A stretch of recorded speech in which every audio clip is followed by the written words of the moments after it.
El zumbido del motor era una canción de cuna para hombres como yo, una melodía constante que marcaba el ritmo de nuestras vidas solitarias. Mi Freightliner, el valiente, conocía cada curva de la carretera 57, desde la Ciudad de México hasta la frontera en Piedras Negras. Era mi casa, mi oficina, y a veces, mi confesionario. Y en esa inmensa soledad compartida, la radio CB era el lazo que nos unía. Era nuestra plaza de pueblo, nuestro café de la mañana, el lugar donde las voces se convertían en familia. Mi mejor amigo en ese universo de asfalto y estrellas era Javier, el gorrión, como le decíamos. No porque cantara bien, Dios me perdone, sino porque siempre andaba alegre, piando chistes y anécdotas que hacían más cortos los tramos más largos. Llevábamos casi 30 años recorriendo las mismas rutas, viéndonos envejecer en los reflejos de los parabrisas y en las fotos de nuestras familias que pegábamos en el tablero. Él era el hermano que la vida me regaló en una parada de camiones en Matehuala, compartiendo un café de olla y el sueño de darles a los nuestros una vida mejor. Aquella noche, el aire de Zacatecas era frío y claro. La luna, casi llena, bañaba el desierto en una luz plateada que hacía que los cactus parecieran centinelas silenciosos. Íbamos en convoy, como casi siempre. Él iba unas 2 horas adelante, llevando un cargamento de electrónicos para una maquiladora en Ramos Arizpe. Yo transportaba aguacates de Michoacán, la lana verde que esperaba llegar fresca a San Antonio. La charla por la radio era la de siempre, que si el diésel volvía a subir, que si los federales andaban muy preguntones pasando el entronque a Saltillo, que si su hijo Ricardo por fin se había decidido a sentar cabeza. Anda estrenando un BMW último modelo, el condenado, me dijo Javier, con un orgullo que se le salía por la frecuencia. Dice que son las mieles de sus inversiones. A mí me suena a que se endeudó hasta las cejas, pero déjalo que sueñe.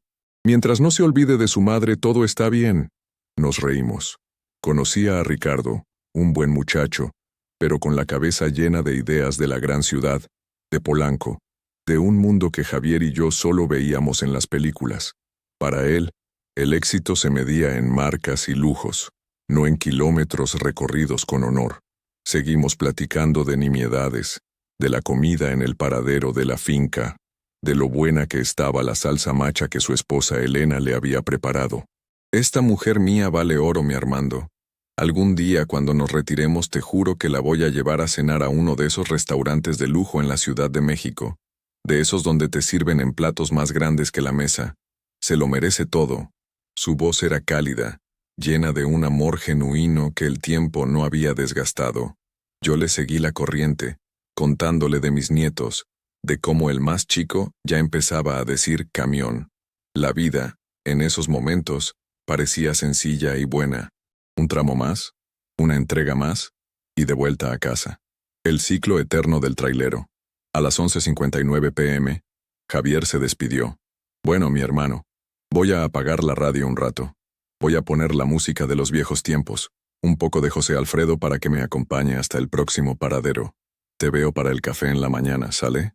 Cambio y fuera. Sale, gorrión, con cuidado. Aquí te escucho por si algo. Corto. Esas fueron sus últimas palabras. El éter quedó en silencio, solo interrumpido por el siseo de la estática y el murmullo lejano de otras conversaciones. Era normal. A veces uno solo quería escuchar sus pensamientos, o la música, o el ronroneo de su propio motor. No le di mayor importancia. Pasó la medianoche, luego la 1.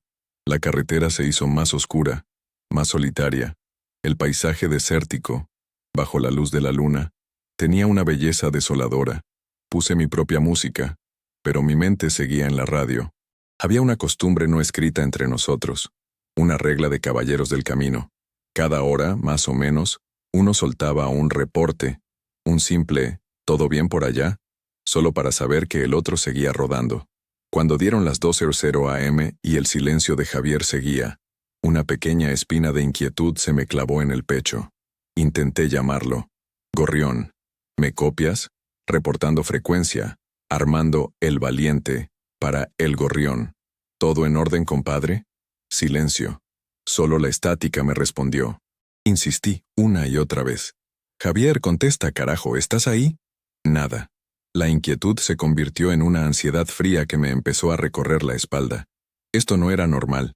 Javier nunca, jamás, se quedaba tanto tiempo callado. Era más parlanchín que un perico en primavera. Podía quedarse dormido, sí, le había pasado a los mejores, pero su radio siempre quedaba encendida, y el más mínimo llamado lo habría despertado. Sentí un nudo en el estómago. Algo no estaba bien. Miré mi GPS. Según mis cálculos, debía estar a unos 80 kilómetros de mi posición. Pisé el acelerador. El rugido del valiente pareció compartir mi urgencia. Cada kilómetro que avanzaba, el silencio en la radio se sentía más pesado, más ominoso. Era como un grito mudo que solo yo podía escuchar. Las luces de otros camiones pasaban en sentido contrario, sus conductores ajenos al drama que se desarrollaba en mi cabina. Para ellos, era solo otra noche en la carretera. Para mí, se estaba convirtiendo en la antesala de una pesadilla. Mis manos sudaban sobre el volante. Me imaginé 1000 escenarios, cada uno peor que el anterior. Un infarto, un asalto, un accidente en un tramo sin señal. La mente es una traidora en momentos así. Te pinta los peores cuadros con un realismo espeluznante. Rezaba en voz baja, pidiéndole a la Virgen de Guadalupe, la que llevaba estampada en mi visera, que cuidara a mi amigo, que solo fuera una falla en su radio, una tontería. Pero en el fondo de mi alma, sabía que era algo más. El silencio de un amigo como Javier no era solo ausencia de sonido, era un vacío, y yo estaba manejando a toda velocidad para encontrarme de frente con él. El corazón me latía con la fuerza de un pistón desbocado. Cada kilómetro se sentía como una legua. La noche, antes serena, ahora parecía una boca de lobo a punto de tragarme. Mi mente, mi peor enemiga, no dejaba de proyectar imágenes terribles. Recordé la vez que encontramos a un colega volcado en una barranca cerca de La Rumorosa. Habían pasado 2 días antes de que alguien lo viera. La imagen de su camión destrozado, como un animal de acero herido de muerte, nunca se me borró. ¿Sería eso lo que me esperaba? ¿Encontraría al centinela, el camión de Javier, hecho un amasijo de hierros? Intentaba alejar esos pensamientos, concentrarme en la carretera, en las líneas blancas que se deslizaban hipnóticamente bajo mis ruedas.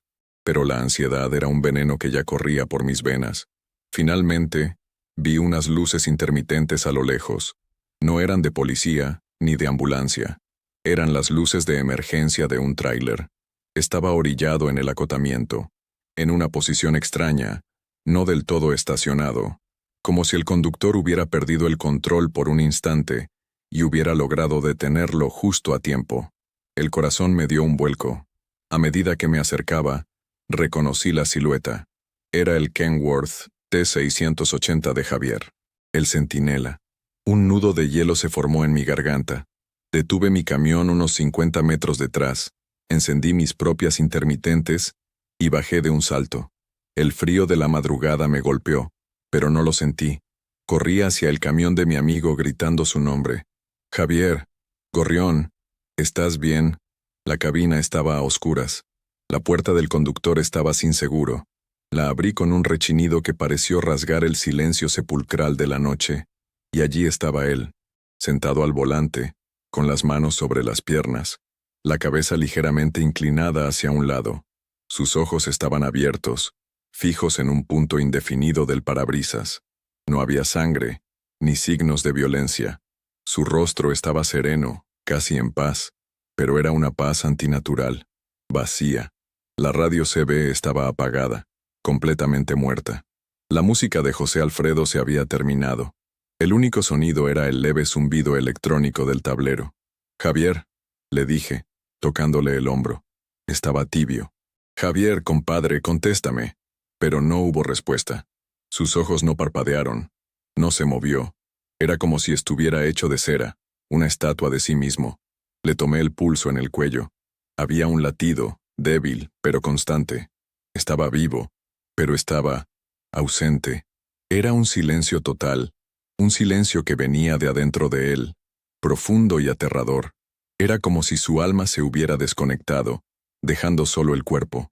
Saqué mi celular y marqué al 911. Mi voz temblaba tanto que apenas pude dar las coordenadas. Mientras esperaba, Me quedé a su lado, hablándole, contándole tonterías, cualquier cosa para llenar ese silencio espantoso. Le hablaba de la vez que nos perdimos en Chihuahua y terminamos comiendo los mejores burritos de nuestras vidas en un pueblo fantasma, de la promesa de llevar a Elena a cenar a Polanco. Le decía que su hijo Ricardo estaría preocupado, que su BMW no era nada comparado con el amor de su padre, pero sus ojos seguían fijos, vacíos. Era como hablarle a una pared. Cuando los paramédicos llegaron, lo revisaron con una eficiencia que me pareció casi brutal. Luces, estetoscopios, preguntas que yo no podía responder. No sabemos qué tiene, dijo uno de ellos, un joven con cara de susto. Signos vitales estables, pero no responde a ningún estímulo.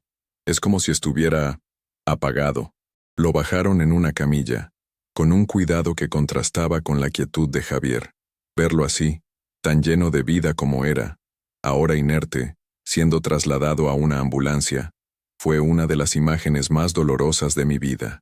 Me quedé parado en la carretera, viendo cómo las luces rojas y blancas de la ambulancia se alejaban, llevándose a mi amigo, dejando atrás su camión, su centinela, ahora huérfano y silencioso. El amanecer empezaba a teñir el horizonte de un color anaranjado y violeta, pero yo no sentía su promesa de un nuevo día. Para mí, la noche más larga de mi vida apenas comenzaba. Tenía que hacer la llamada más difícil. Tenía que llamar a Elena. El hospital de Saltillo era un laberinto de pasillos blancos y olor a antiséptico, un lugar donde el tiempo parecía estirarse y encogerse a la vez. Cada minuto de espera se sentía como una hora. Estaba sentado en una silla de plástico incómoda, con las manos manchadas de grasa y el corazón hecho un puño. Había llamado a Elena. La llamada fue una tortura. Escuchar su voz pasar del sueño a la confusión, y luego al pánico más absoluto, fue como recibir un golpe en el estómago. Voy para allá, Armando.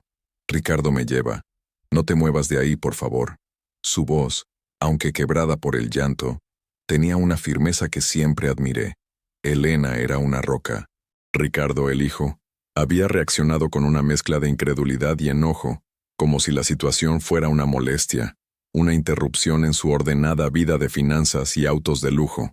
Pero, ¿cómo que no saben qué tiene? ¿Qué clase de médicos son esos? Me espetó por teléfono. No lo culpé. El miedo a veces se disfraza de ira. Pasaron horas. Finalmente, un doctor con cara de cansancio salió a hablar conmigo.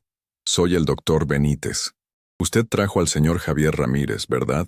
Asentí poniéndome de pie de un salto. Lo hemos estabilizado, pero su condición es perpleja. No hay evidencia de un derrame cerebral ni de un infarto. Sus análisis de sangre son normales, excepto por una sustancia que no logramos identificar. Es como si estuviera en un estado catatónico inducido. Nunca habíamos visto algo así. Las palabras del doctor eran como piedras, pesadas y sin consuelo. ¿Inducido? ¿Qué quiere decir, doctor? ¿Que alguien le hizo esto? Pregunté sintiendo un escalofrío. Es una posibilidad que no podemos descartar, dijo, con cautela. Por ahora, lo mantendremos en observación en la unidad de cuidados intensivos. Poco después, llegaron Elena y Ricardo. Elena corrió a abrazarme. Sus lágrimas mojaron mi camisa de mezclilla. Se aferró a mí como si yo fuera el único punto fijo en su mundo que se desmoronaba. Ricardo se mantuvo a distancia, con el rostro pálido y los brazos cruzados, observando la escena con una mirada que no supe descifrar. Llevaba una chamarra de piel, que seguramente costaba más que mi sueldo de un mes, y un reloj que brillaba bajo las luces fluorescentes del hospital. Olía a una loción cara, un aroma que parecía fuera de lugar en medio de tanto dolor y desinfectante. Después de hablar con el doctor, Elena insistió en ver a Javier. La acompañé hasta la puerta de la UCI. Ricardo se quedó atrás mirando su teléfono, como si buscara una respuesta en esa pantalla brillante. A través del cristal, vimos a Javier, conectado a un monitor que pitaba rítmicamente. Parecía dormido, pero sabíamos que era un sueño del que no podía despertar. Elena apoyó su mano en el cristal, susurrando su nombre. Fue una escena de una intimidad tan dolorosa que sentí que debía apartar la vista. Más tarde, mientras Elena se quedaba al lado de la cama de su esposo, me senté con Ricardo en la cafetería del hospital. El silencio entre nosotros era denso, incómodo. Él revolvía un café que no se iba a tomar. «Esto es una locura», dijo de repente, mirándome a los ojos por primera vez. «Mi papá es el hombre más fuerte que conozco. Nunca se enferma, nunca se queja. ¿Cómo pudo pasar esto?» Su voz ya no sonaba enojada, sino asustada, como la de un niño que acaba de descubrir que sus héroes también son vulnerables. «No lo sé, muchacho», le respondí con sinceridad, «pero te juro que voy a averiguarlo». En ese momento, tomé una decisión. No iba a dejar que esto se quedara así. Javier era mi hermano. Alguien le había hecho daño. Y yo no iba a descansar hasta saber quién y por qué. Esto ya no era un simple problema de salud. Esto era algo oscuro. Algo que olía mal. Como un motor quemado. Y yo, Armando, un simple trailero, me iba a convertir en detective.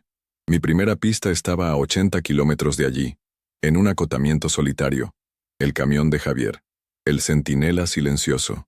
Sabía que las respuestas, o al menos el principio de ellas, estaban allí, en la cabina que había sido el último lugar donde la voz de mi amigo se había escuchado. Le pedí a Ricardo que se quedara con su madre, que fuera fuerte por ella. «Yo me encargo del camión», le dije, «y de lo que sea necesario». Él asintió, una nueva determinación brillando en sus ojos. Quizás bajo esa fachada de lujos y vida acelerada, todavía estaba el hijo de un camionero, un hombre que entiende el valor de la lealtad. Dejé el hospital sintiendo un peso enorme sobre mis hombros, pero también un propósito claro. La carretera ya no era solo mi lugar de trabajo, se había convertido en el escenario de un misterio que tenía que resolver. El valiente me esperaba en el estacionamiento, y juntos íbamos a empezar a buscar justicia para el gorrión. Regresar al lugar donde encontré a Javier fue como volver a la escena de un crimen. El sol de la mañana bañaba el desierto, revelando la crudeza del paisaje, pero en mi mente, la oscuridad de la noche anterior todavía persistía. El centinela seguía allí, acordonado con una cinta amarilla de la policía estatal. Había hablado con un oficial antes de irme al hospital, un hombre joven y eficiente que tomó mi declaración. Le dije que creía que mi amigo había sufrido un problema médico. No mencioné mis sospechas. Aún no. Era mejor mantener las cosas simples por ahora. Me acerqué al camión. La cinta amarilla parecía una barrera frágil contra el mal que yo sentía que había ocurrido allí. Después de una llamada a la comandancia y de explicar mi relación con Javier, logré que me permitieran acceder a la cabina para recoger sus efectos personales, bajo la supervisión de un patrullero. El oficial, un hombre mayor y de pocas palabras, me observaba mientras yo subía a la cabina. El interior estaba tal como lo había dejado Javier. La foto de Elena y Ricardo en el tablero, el termo de café a medio beber, un mapa de carreteras con una ruta marcada en rojo. Pero yo no buscaba recuerdos, buscaba pistas. Me senté en el asiento del conductor tratando de pensar como Javier, de ver lo que él vio en sus últimos momentos de conciencia.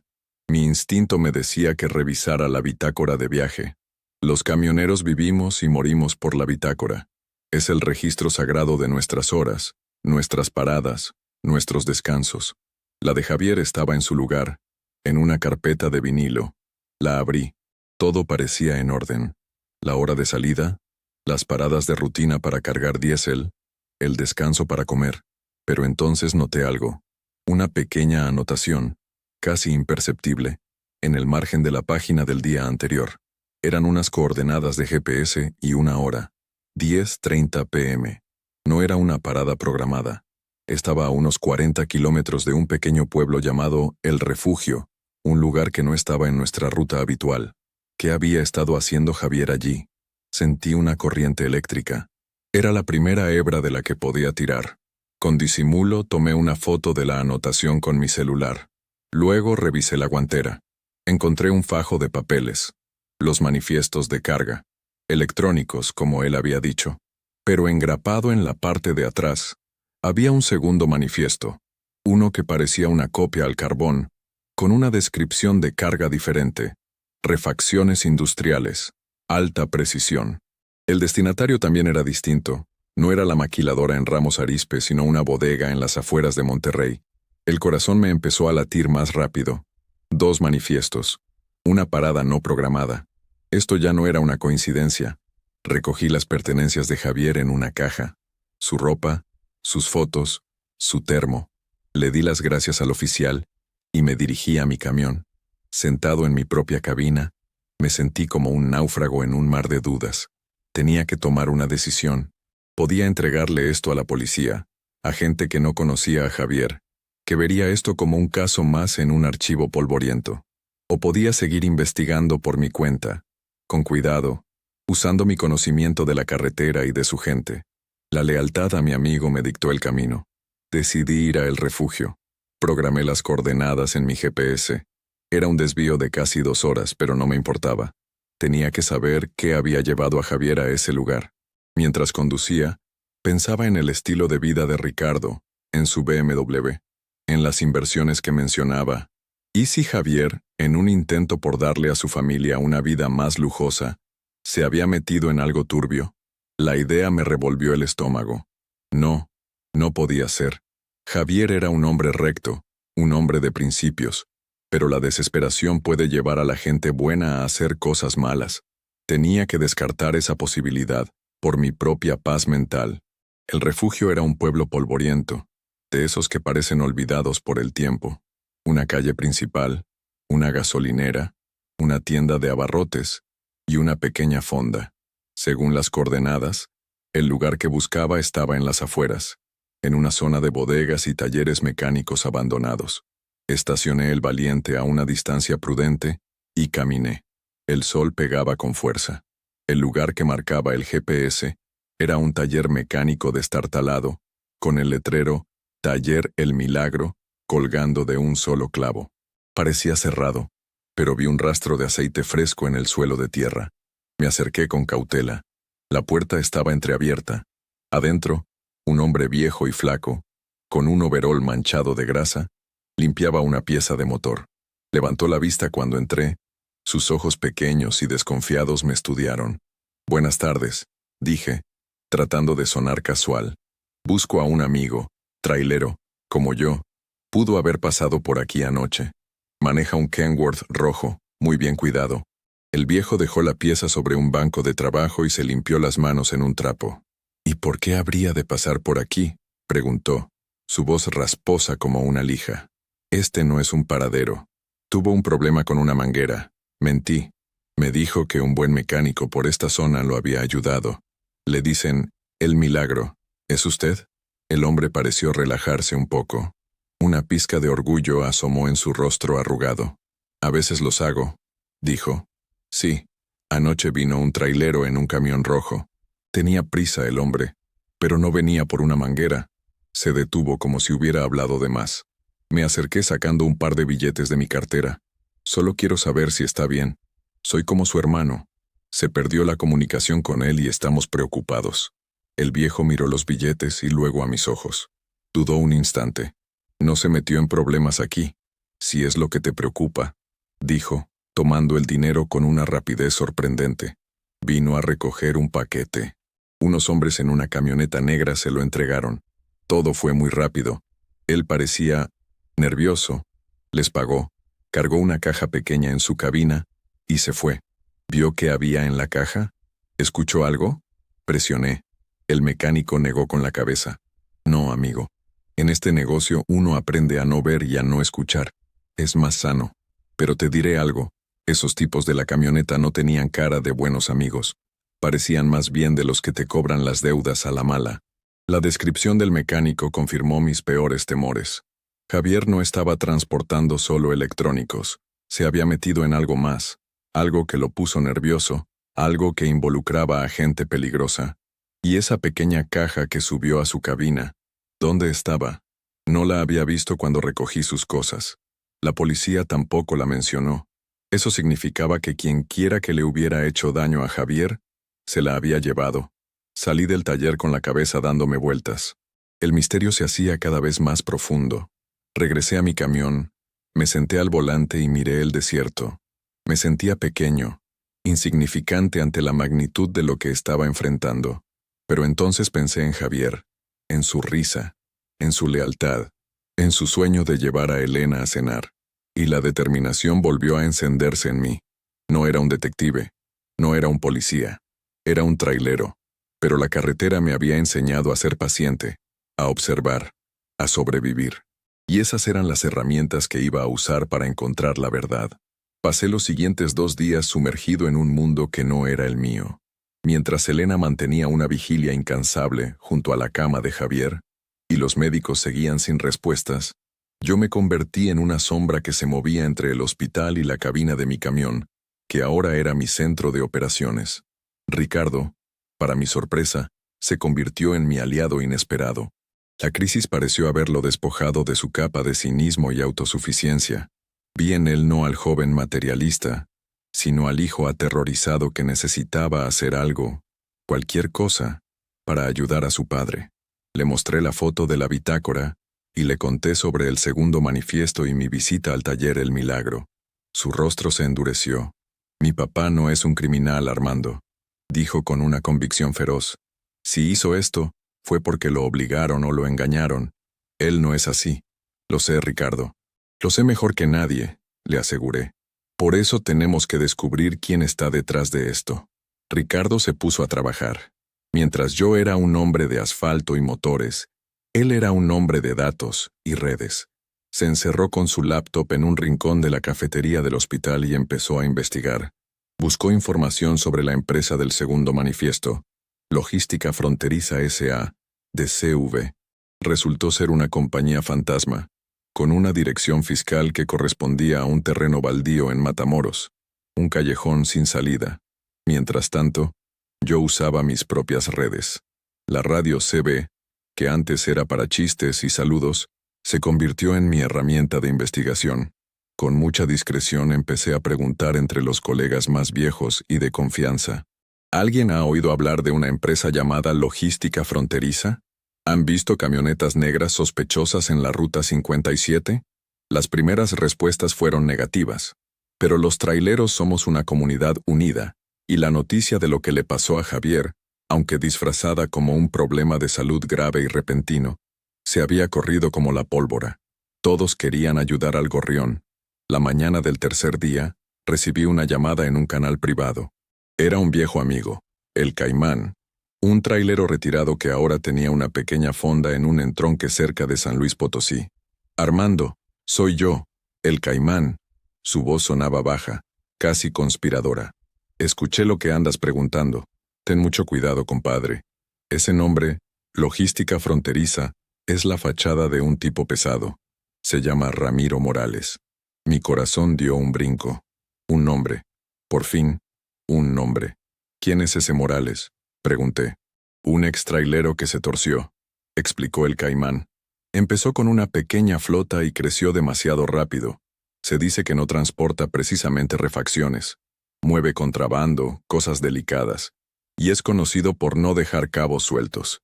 Si tu amigo se cruzó en su camino, está en un problema muy grande. Colgué la llamada con una mezcla de miedo y euforia. Teníamos un objetivo. Le di el nombre a Ricardo, y fue como echarle gasolina a un fuego. Sus dedos volaron sobre el teclado.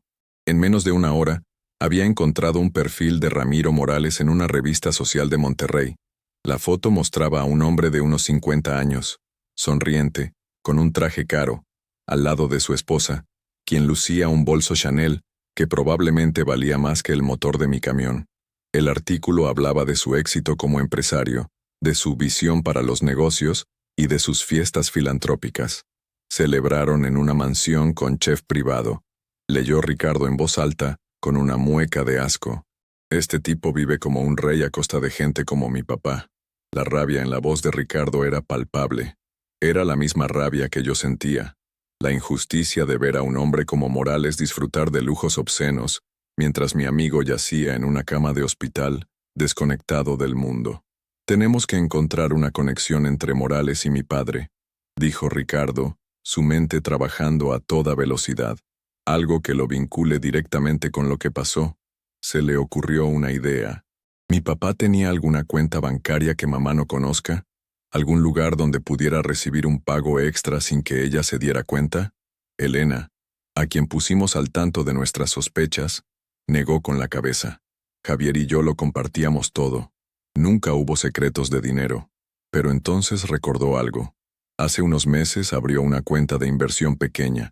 Dijo que era para sorpresas, para mi regalo de aniversario. Quería juntar para ese viaje a Europa que siempre soñamos. Con esa información, Ricardo hizo lo que mejor sabía hacer. Usando sus conocimientos financieros y algunos contactos que tenía, logró acceder a los movimientos de esa cuenta. Y allí estaba, un depósito de una cantidad considerable, realizado el día antes del viaje de Javier. El origen, una transferencia de una de las empresas de Morales. No era logística fronteriza, sino otra, una de sus compañías legales, una constructora. Era el eslabón que necesitábamos. Morales le había pagado a Javier. No era un chantaje, era un pago. Javier no fue obligado, fue contratado. La revelación cayó sobre nosotros como una losa. Mi amigo, mi hermano, había aceptado hacer un trabajo sucio. El silencio en la pequeña sala de espera del hospital fue absoluto. Elena se cubrió el rostro con las manos. Sus hombros se sacudían en un llanto silencioso. Ricardo miraba la pantalla de la laptop, su rostro una máscara de decepción. Y yo sentí como si el suelo se abriera bajo mis pies. La imagen que tenía de Javier, la del hombre honesto y trabajador, se estaba resquebrajando. ¿Por qué, Javier? ¿Por qué lo hiciste? ¿Fue por el BMW de tu hijo? ¿Por la cena en Polanco para tu esposa? ¿Por el viaje a Europa? ¿Valía la pena arriesgarlo todo por eso? Me sentía traicionado, confundido. Pero entonces miré a Elena, a su dolor, y supe que no podíamos rendirnos. Quizás Javier había cometido un error, un terrible error, pero no merecía lo que le habían hecho. Nadie lo merecía. Y ahora, más que nunca, teníamos que descubrir la verdad completa, no solo para hacer justicia, sino para entender por qué un buen hombre como Javier tomaría un camino tan oscuro. La investigación había dado un giro personal y doloroso. Ya no buscábamos solo a un villano, también buscábamos al amigo que creíamos conocer. El descubrimiento del pago de Morales a Javier nos dejó a todos en un estado de shock. Elena se negaba a creerlo, insistiendo en que debía haber un error. Ricardo estaba callado, procesando la idea de que su propio estilo de vida aspiracional podría haber presionado a su padre a tomar una decisión desesperada. Yo, por mi parte, me sentía a la deriva. Si Javier había aceptado el dinero, entonces no era una víctima inocente, era un participante. Pero, ¿en qué? ¿Y por qué terminaría en un estado catatónico? No tenía sentido. Si Morales le pagó para transportar algo, ¿por qué lo silenciaría de esa manera tan extraña y cruel? Un hombre como Morales, si quería eliminar a alguien, lo haría de una forma mucho más definitiva. Esto era diferente. Era un mensaje, o quizás, un experimento fallido. Decidí que la única forma de entenderlo era reconstruir el carácter de mi amigo, buscar en su pasado reciente alguna pista que se nos hubiera escapado. Mientras Ricardo seguía rastreando las complejas redes empresariales de Morales, yo me dediqué a hablar, a escuchar. Hablé largo y tendido con Elena. Le pedí que me contara todo sobre los últimos meses de Javier. Al principio, ella solo recordaba al hombre de siempre, alegre, trabajador, pero a medida que profundizábamos, empezaron a surgir pequeños detalles. Estaba más preocupado por el dinero de lo normal, admitió Elena, secándose una lágrima. No por nosotros. Estábamos bien. Era por Ricardo. Veía cómo su hijo se esforzaba por mantener un nivel de vida muy alto. Con ese coche, el apartamento, Javier sentía que no lo había preparado bien, que no le había dado las herramientas para competir en ese mundo. Recordó una conversación de hacía un par de meses. Estaban cenando y Ricardo les habló de una oportunidad de inversión, pero necesitaba un capital inicial fuerte. Javier se quedó muy pensativo esa noche. Dijo Elena. Me dijo, vieja, a mi hijo no le puede faltar nada. Si yo tengo que mover cielo, mar y tierra para que él cumpla sus sueños, lo voy a hacer. De repente, todo encajó de una manera dolorosa. Javier no había aceptado el dinero de Morales por un capricho, ni para comprar lujos para sí mismo.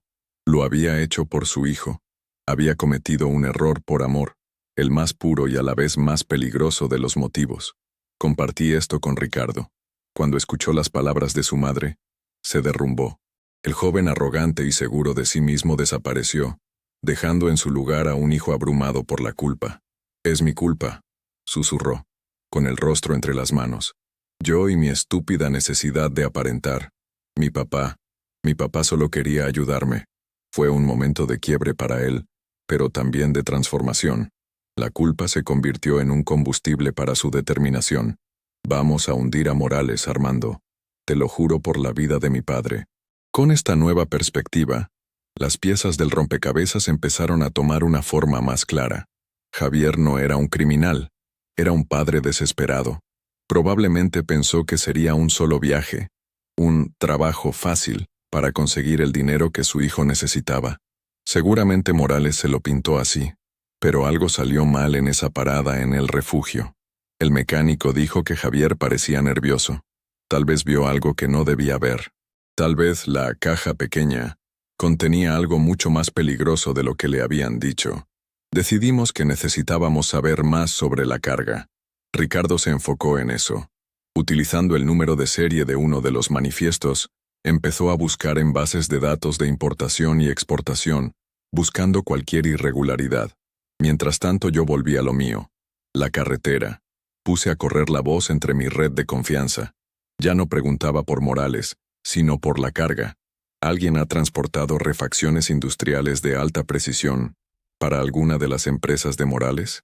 ¿Alguien sabe qué son en realidad? La respuesta llegó 2 días después, de una fuente inesperada. Un joven trailero, un muchacho al que Javier le había enseñado los secretos del oficio años atrás, me contactó. Estaba asustado. Don Armando, yo hice un viaje para esa gente hace un mes, me dijo, su voz temblorosa. Me hicieron firmar un acuerdo de confidencialidad, pero lo que le pasó a don Javier no es justo. Me contó que la carga no eran refacciones, eran precursores químicos, sustancias que, aunque tenían usos industriales legítimos, también eran componentes clave para la fabricación de drogas sintéticas. Lo transportan en cajas selladas con sensores de GPS y temperatura. Nos prohíben estrictamente abrirlas. Dicen que son delicadas. Pagan muy bien, el triple de lo normal. Ahora todo tenía un sentido macabro. Morales no era un simple contrabandista. Estaba en el negocio del narcotráfico, pero de una forma sofisticada, utilizando su empresa de logística como fachada. Javier, mi amigo, sin saberlo, se había convertido en un engranaje de esa maquinaria mortal, y la caja pequeña que recogió en el refugio no era parte del cargamento principal. Era algo diferente, algo que justificaba una parada secreta y la presencia de hombres que no tenían cara de buenos amigos. Ricardo, con esta nueva información, intensificó su búsqueda. Descubrió que una de las empresas de Morales tenía un contrato de importación con un laboratorio químico en Alemania. Oficialmente, importaban solventes para la industria electrónica, pero Ricardo encontró una discrepancia. Los volúmenes importados eran enormes, mucho más de lo que una empresa de ese tamaño necesitaría. Y entre los químicos, había uno con un nombre extraño, un compuesto experimental que se usaba en investigación neurológica. Al buscar más información, encontró un artículo científico que describía sus efectos. En dosis bajas, era un potente sedante. En dosis altas, podía inducir un estado de parálisis temporal, un silencio neuronal, del que el sujeto podía o no recuperarse. El artículo mencionaba que su uso en humanos estaba prohibido por su alta peligrosidad y sus efectos impredecibles. Me quedé helado al leerlo. Silencio neuronal. Era una descripción perfecta para el estado de Javier. Morales no solo traficaba con precursores, estaba importando un arma química, y por alguna razón, la usaron en mi amigo. ¿Por qué? La única explicación lógica era que Javier descubrió la verdad. Quizás la caja se abrió por accidente, quizás escuchó una conversación que no debía, y en lugar de matarlo, decidieron usarlo como conejillo de indias, para probar su nuevo y terrible juguete. La monstruosidad de ese pensamiento me heló la sangre. Ya no estábamos tratando con un simple criminal. Estábamos tratando con un monstruo que jugaba a ser Dios, usando a hombres buenos y desesperados como peones en su juego mortal. Ahora la misión era clara. No solo teníamos que exponer a Morales por el narcotráfico, teníamos que probar lo que le hicieron a Javier, y para eso necesitábamos una prueba irrefutable. Necesitábamos encontrar ese químico. La revelación sobre el compuesto neurológico cambió las reglas del juego. Ya no se trataba solo de justicia, sino de una carrera contra el tiempo. Los médicos en Saltillo estaban desconcertados. Habían empezado a hablar de trasladar a Javier a un hospital especializado, quizás incluso a una clínica en Houston, si es que podían permitírselo, pero sin saber qué buscar, estaban trabajando a ciegas. Elena estaba destrozada, pero se aferraba a la fe, pasando horas al lado de su esposo, hablándole, poniéndole música, negándose a aceptar el silencio. Ricardo, por su parte, canalizó su dolor y su culpa en una eficiencia fría y calculadora. Necesitamos pruebas, Armando. Una muestra del químico, o alguien que testifique haberlo usado. La idea de conseguir una muestra parecía imposible. La organización de Morales era hermética, pero la idea de un testigo, esa era una posibilidad. Si le había pasado a Javier, quizás le había pasado a otros. O quizás alguien dentro de la organización de Morales tenía conciencia y estaba dispuesto a hablar. Volví a mi red de traileros. Esta vez, el mensaje era más directo y peligroso. No buscaba información. Buscaba a alguien que hubiera trabajado para Morales y que hubiera visto algo extraño. Ofrecí una recompensa, usando mis ahorros y una parte del dinero que Ricardo estaba dispuesto a poner, prometiendo protección y anonimato. Sabía que era un riesgo enorme. Estaba poniendo mi cabeza en la guillotina, atrayendo la atención de gente muy peligrosa. Pero la imagen de Javier, inmóvil en esa cama de hospital, borraba cualquier miedo. Los primeros días fueron silenciosos. Nadie respondía. El miedo era una barrera más gruesa que el acero. Muchos sabían que Morales era un hombre peligroso, y nadie quería terminar como el gorrión. Empecé a pensar que habíamos llegado a otro callejón sin salida. Pero una noche, mientras estaba estacionado en un paradero solitario, mi teléfono sonó. Un número desconocido. «Hablo por el anuncio», dijo una voz joven, nerviosa. «Usted es el amigo del trailero al que durmieron, ¿verdad?» Mi pulso se aceleró. «Sí, soy yo». «¿Quién habla?» «Eso no importa. Yo trabajé para Morales. Era uno de los que escoltaban los camiones. Yo estuve allí esa noche. Bingo. Necesito que nos veamos. Dime dónde y cuándo», le dije, tratando de mantener la calma. «No es tan fácil», respondió. «Esa gente tiene ojos en todos lados. Si se enteran que hablé, estoy muerto. Te protegeremos. Tenemos recursos», le aseguré, aunque no estaba del todo seguro de cómo cumpliríamos esa promesa. Después de una larga y tensa negociación, acordamos vernos en un lugar público y concurrido, la estación de autobuses de Zacatecas, al día siguiente. Le conté a Ricardo. Su primera reacción fue de escepticismo y cautela. «Podría ser una trampa, Armando. Morales pudo haberse enterado de que estás investigando y quiere sacarte del camino. Es un riesgo que tengo que correr», le dije. «Es nuestra única oportunidad». Pasé la noche en vela, pensando en todos los escenarios posibles. ¿Y si era una trampa? ¿Cómo podría defenderme? Soy un hombre de 60 y tantos años, fuerte para mi edad, pero no soy un luchador. Mi única arma era mi cerebro y el valiente. Decidí ir solo. Si algo salía mal, no quería que Ricardo estuviera involucrado. Le di instrucciones precisas. Si no recibía noticias mías en 2 horas, debía llamar a un contacto que teníamos en la Policía Federal, un comandante al que habíamos llegado a través de un primo de Elena, y contarle todo lo que sabíamos. Era nuestro seguro de vida. Al día siguiente llegué a la estación de autobuses. El lugar era un hervidero de gente, de despedidas y bienvenidas. El caos era mi camuflaje. Me senté en una banca, con un periódico en la mano, observando a la multitud. A la hora acordada, un joven delgado con una gorra de béisbol calada hasta los ojos se sentó a mi lado. No parecía tener más de 25 años. Sus manos temblaban. «Usted es Armando», dijo sin mirarme. Asentí. «¿Qué pasó esa noche?», pregunté yendo directo al grano. El joven, que se llamaba Leo, empezó a hablar en voz baja y rápida. Javier no debía estar allí. La parada en el refugio fue un error. Se adelantó al horario. Cuando llegó, nosotros estábamos transfiriendo el paquete especial al jefe. Javier nos vio. Contó que Morales estaba furioso por la interrupción. Javier, al ver la caja y la actitud de Morales, Se dio cuenta de que no eran refacciones. Se puso nervioso y dijo que no quería problemas, que solo entregaría la mercancía acordada y se iría. Pero ya era tarde. Había visto la cara del jefe. Había visto el paquete. Morales no podía arriesgarse. Según Leo, uno de los hombres de Morales sacó una pistola, pero el jefe lo detuvo. Dijo: «No, nada de ruido. Vamos a probar el nuevo seguro».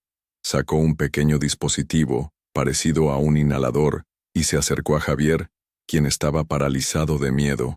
Le dijo algo como: «Solo te vas a dormir un rato, amigo, sin sueños», y le aplicó el dispositivo cerca de la cara. Javier se desplomó en el asiento de su camión. Sus ojos se quedaron abiertos y vidriosos. Lo dejaron así. Apagaron su radio, tomaron la caja y se fueron. Nos ordenaron que nos aseguráramos de que nadie lo encontrara por unas horas, para que la sustancia hiciera efecto permanente. La sangre me hirvió de ira. La crueldad, la frialdad de Morales era inhumana. Javier no había sido un conejillo de Indias. Había sido víctima de una ejecución silenciosa y calculada. «¿Por qué me cuentas esto, Leo?», le pregunté. Mi voz era un susurro ronco. «Porque tengo una hermana pequeña», dijo, y por primera vez me miró a los ojos. Vi un miedo profundo, pero también una chispa de decencia. Ese trailero Javier me recordó a mi papá, un hombre bueno, trabajador. Lo que le hicieron no está bien. No quiero ser parte de esto. Le pregunté si estaría dispuesto a testificar. Se negó rotundamente. Me matarían, a mí y a mi familia. Entonces, danos algo más, una prueba, la ubicación de un laboratorio, un almacén, algo que podamos usar. Leo dudó. Estaba arriesgando todo. Finalmente asintió. Hay una bodega en las afueras de Monterrey. Ahí guardan el seguro y procesan los químicos. Nadie se acerca. Está muy vigilada. Me dio una dirección, garabateada en una servilleta. Es todo lo que puedo hacer. Ahora déjeme ir. Desapareceré por un tiempo. Se levantó y se perdió entre la multitud tan rápido como había aparecido. Me quedé en la banca, con la servilleta en la mano. La dirección. Era la prueba que necesitábamos. Era la llave para encerrar a Morales. Pero también era la entrada a la boca del lobo. Ahora teníamos que planear nuestro siguiente movimiento con un cuidado extremo. Un solo error. Y no solo no obtendríamos justicia para Javier, sino que terminaríamos en un silencio tan profundo como el suyo. La dirección en la servilleta era más que una pista. Era una declaración de guerra. Sabíamos que actuar por nuestra cuenta sería un suicidio. Necesitábamos a las autoridades, pero no podíamos simplemente entrar a una comisaría y contar nuestra increíble historia. Morales era un hombre poderoso, con contactos e informantes en todas partes. Una filtración y todo nuestro esfuerzo se vendría abajo. Leo sería un hombre muerto, y nosotros nos convertiríamos en blancos fáciles.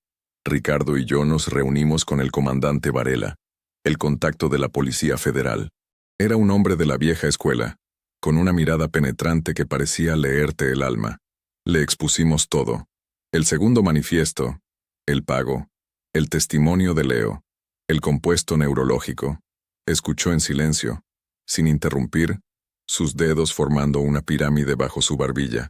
Cuando terminamos, se quedó pensativo por un largo momento. Su historia es extraordinaria, dijo finalmente.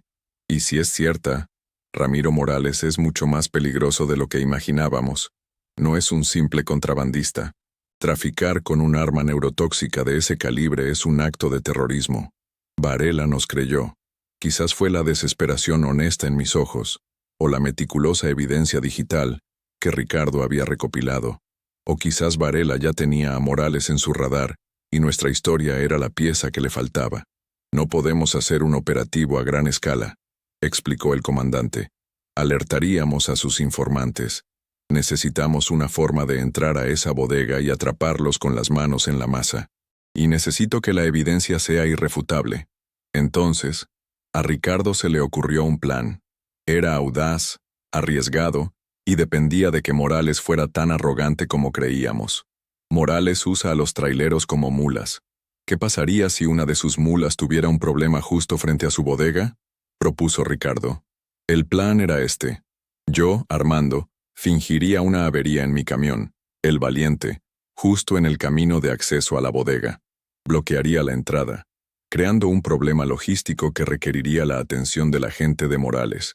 Mientras sus hombres estuvieran distraídos conmigo, un pequeño equipo de fuerzas especiales de Varela, vestidos de civiles, se infiltraría en el perímetro. La avería me daría una excusa para estar allí, para observar y para actuar como los ojos de Varela en el terreno. Era una locura. Yo sería el cebo. Varela lo pensó. Era un plan heterodoxo, lleno de variables, pero también era brillante en su simplicidad. «Me gusta», dijo el comandante, «pero si algo sale mal, Armando, estará solo por unos minutos cruciales. ¿Entiende el riesgo?» Miré a Ricardo. Él asintió, su rostro lleno de una determinación que me hizo sentir orgulloso. «Javier es mi hermano», le dije a Varela. «Haré lo que sea necesario». La operación se programó para la noche siguiente. Pasé el día preparando el Valiente. No para un viaje largo, sino para una actuación. Revisé cada manguera, cada cable. Tenía que ser capaz de simular una avería convincente y luego, si todo salía bien, arrancar y salir de allí a toda velocidad. Me sentía como un soldado preparándose para la batalla. Esa tarde fui al hospital a ver a Javier. Elena estaba a su lado leyéndole un libro. Me senté con ellos en silencio por un rato. Le puse una mano en el hombro a mi amigo. «Esto se va a acabar, gorrión», le susurré. «Te lo prometo». Al anochecer, me dirigí hacia Monterrey. Ricardo y Varela estaban en un centro de mando móvil a un par de kilómetros de la bodega, monitoreando todo a través de un dron y un micrófono que llevaba yo oculto. La comunicación era mínima, para no ser detectada. «Estoy llegando al punto a 5 minutos», informé por la radio encriptada. «Recibido, Valiente. Proceda con el plan. El equipo de apoyo está en posición», respondió la voz tranquila de Varela. Apagué las luces principales y avancé lentamente por el camino de tierra que llevaba a la bodega. La vi a lo lejos. Era una estructura metálica, anónima, rodeada por una alta valla de alambre. Había 2 guardias en la puerta, tal como lo planeamos. Justo cuando estaba a unos 100 metros de la entrada, hice que el motor del Valiente tosiera y se apagara, soltando una nube de humo blanco que había preparado de antemano. La avería perfecta. Me bajé con una lámpara. Abrí el capó y empecé a maldecir en voz alta, como cualquier trailero frustrado. Los guardias se acercaron, sus linternas apuntándome a la cara. «¿Qué pasa aquí? No puede quedarse parado aquí», dijo uno de ellos, su mano cerca de la pistola que llevaba en la cintura. «Se me murió la máquina, jefe», respondí, con la voz más lastimera que pude fingir. «No sé qué le pasó. Se sobrecalentó o algo. No se mueve ni para atrás ni para adelante. Estoy bloqueando todo, ¿verdad? Qué pena con ustedes». Los guardias se miraron. Mi presencia era un problema inesperado. Uno de ellos habló por su radio. Minutos después, una camioneta negra salió de la bodega. De ella se bajó un hombre corpulento, con cara de pocos amigos. Era el jefe de seguridad. Repetí mi historia. El hombre me miró con sospecha.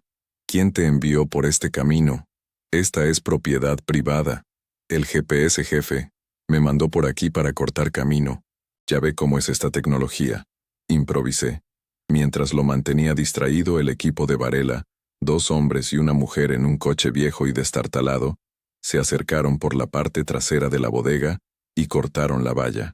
Todo iba según el plan, pero entonces, de la bodega salió otra camioneta, y de esa camioneta se bajó Ramiro Morales.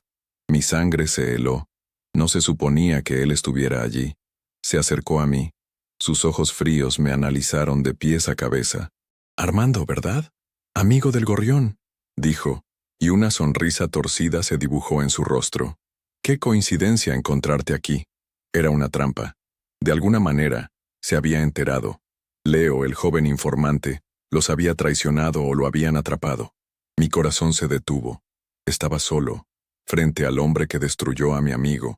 El plan se había ido al diablo. Ahora solo quedaba sobrevivir. La sonrisa de Morales era la de un depredador que ha acorralado a su presa. El miedo, frío y paralizante, intentó apoderarse de mí, pero lo empujé hacia un rincón de mi mente. Lo reemplacé con la imagen de Javier en esa cama de hospital. La ira se convirtió en mi combustible. «Morales», dije, mi voz sorprendentemente firme. Sabía que tarde o temprano nos veríamos las caras. Él soltó una carcajada. Me gusta tu valor, viejo, pero el valor no te va a servir de nada. Mi informante en la Policía Federal me avisó que un viejo trailero y el hijo de un comatoso andaban haciendo muchas preguntas. No fue difícil atar cabos. Varela, escuchando todo a través de mi micrófono, debió haber entendido que el plan original había fracasado. Armando, salga de ahí ahora. El equipo de asalto va en camino, pero tardarán 5 minutos. Escuché en mi auricular oculto. 5 minutos. En una situación como esta, 5 minutos son una eternidad. ¿Qué le hiciste a mi amigo?, le pregunté, manteniendo la distancia, usando el enorme motor del Valiente como una barrera parcial entre nosotros. A tu amigo le di una lección, dijo Morales, acercándose. Se puso codicioso. Quiso renegociar el trato a último momento, después de ver la mercancía. Amenazó con ir a la policía. La gente así es un riesgo. Así que le ofrecí un retiro anticipado, permanente. La frialdad con la que hablaba de la vida de Javier era monstruosa. Era evidente que no sentía el más mínimo remordimiento. Era solo un negocio para él. Sus hombres, unos 4, empezaron a rodearme. Estaba atrapado. Se acabó, Armando. Vas a hacerle compañía a tu amigo en el silencio, dijo Morales, haciendo una seña a uno de sus matones. El hombre sacó un dispositivo idéntico al que Leo me había descrito, el inhalador neurotóxico.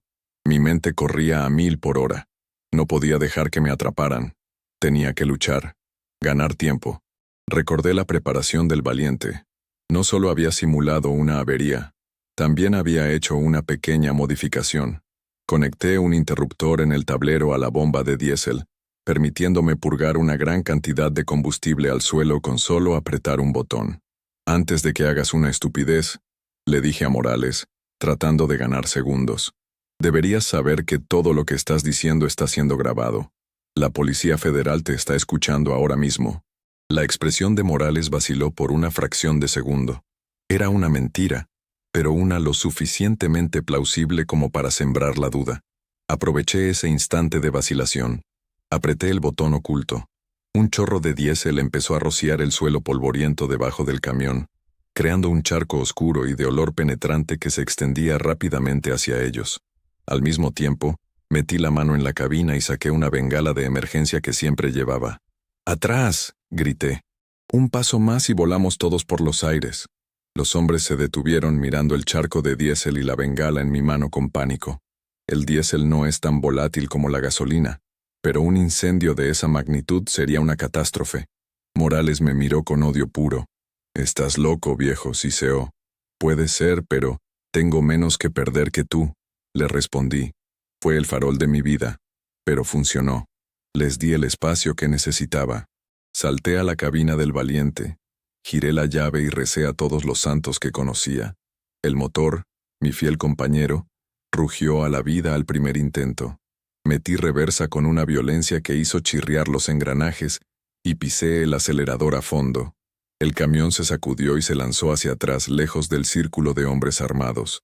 Morales y sus hombres, sorprendidos por mi movimiento repentino, empezaron a disparar. Las balas impactaban contra la carrocería del Valiente. El sonido como el de un granizo metálico. Una bala reventó el espejo lateral derecho. Otra hizo estallar una de las llantas traseras. Pero el Valiente aguantó. Era un viejo guerrero y no me iba a fallar ahora.